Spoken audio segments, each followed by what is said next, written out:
जय हिंद स्टूडेंट। आज बच्चों हम हिंदी भाषा के अंतर्गत रस का अध्ययन करेंगे। रस किसे कहते हैं बच्चों? रस का शाब्दिक अर्थ होता है आनंद।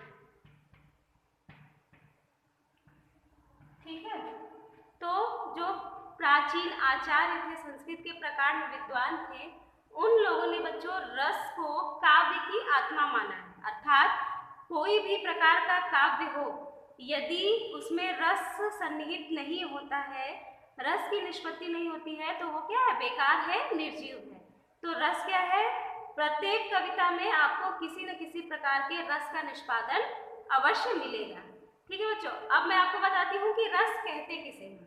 रस का शाब्दिक अर्थ होता है आनंद की अनुभूति, ठीक है, और या फिर किसी भाव विशेष की अनुभूति। तो जब हम कोई कविता, नाटक, कहानी या एकांकी पढ़ते हैं, तो मैं यानी कि पाठक, ठीक है, तो क्या होता है, जब भी किसी कविता को देख करके, सुन करके, पढ़ करके यदि पाठक के मन में उससे संबंधित वो विशेष भाव जागृत होते हैं या उसे आनंद की अनुभूति है, रस की अनुभूति होती है, तो इसे हम हिंदी साहित्य के अंतर्गत रस की श्रेणी में रखेंगे। ठीक है बच्चों, समझ में आया होगा आपको रस किसे कहते हैं? किसी कविता, नाटक, कहानी या उपन्यास को पढ़ करके पाठक के मन में आनंद की अनुभूति होती है, उस किसी भाव विशेष, जैसे हास्य रस की कोई कविता किसी पाठक ने पढ़ ली, तो उसके हृदय में कौन सा भाव जागृत होगा? हंसी का, हास्य का। तो वो जो हास्य हो गया, वही क्या हो गया? रस हो गया। यानी कि हमने कोई क्रोध की कविता पढ़ी, मतलब क्रोध किसी को आ रहा, उससे संबंधित कुछ दृश्य देख लिया या पढ़ लिया, तो मन में कौन से भाव जागृत होते हैं? क्रोध के। ठीक है, क्रोध क्या है? एक स्थायी भाव है, और जिस रस की निष्पत्ति होगी वो कौन सी हो जाएगा? रौद्र रस। ठीक है, आगे भी हम विस्तार से इसके बारे में पढ़ेंगे। सबसे पहले मैं बताती हूँ कि रस के तत्व कौन कौन से होते हैं बच्चों। ठीक है, तो रस के तत्व हैं 4। भरत मुनि थे, बहुत संस्कृत के बहुत बड़े आचार्य थे, बहुत सारे धर्म ग्रंथ और बहुत सारे ग्रंथों को इन्होंने लिखा है। इन्होंने माना है कि जो रस होते हैं, जो रस की निष्पत्ति होती है, उसमें 4 तत्वों का प्रमुख योगदान होता है। विभाव, अनुभाव, ठीक है, स्थायी भाव, विभाव, अनुभाव, संचारी भाव। ये 4 तत्व ही रस का क्या होते हैं? आत्मा होते हैं। इसमें ये रस की सामग्री निहित होती है। अगर ये ना हो तो किसी भी प्रकार के रस की निष्पत्ति नहीं हो सकती। भरत मुनि के दृष्टिकोण से भरत मुनि ने रस के विषय में कहा है,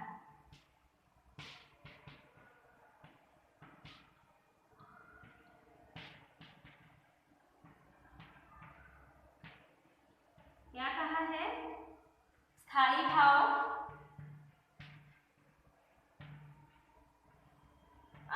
विभाव, विभावा, अनुभावा, संचारी, संयोगाद, संयोगाद,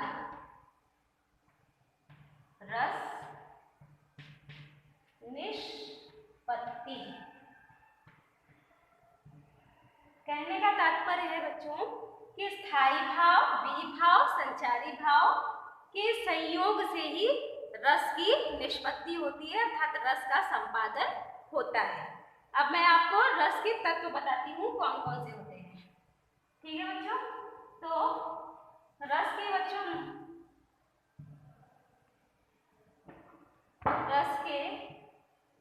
तत्व हैं, मुख्य रूप से 4 तत्व होते हैं बच्चों रस के। पहला है आपका स्थायी भाव, ठीक है, पहला है स्थायी भाव, दूसरा है विभाव, तीसरा है अनुभाव, और चौथा है संचारी भाव।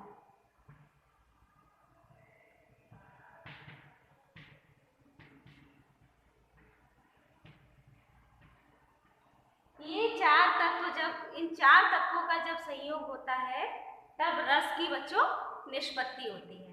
ठीक है, अब मैं आपको बताऊंगी कि रस संख्या में होते कितने हैं।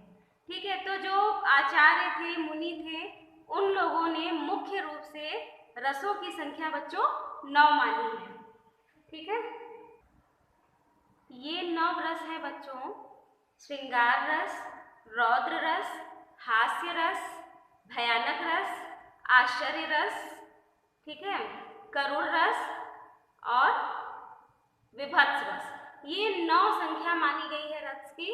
बाद में कुछ कवियों और आचार्यों ने 2 और रसों को समाहित किया है रस के अंतर्गत, वो है भक्ति रस और वात्सल्य रस।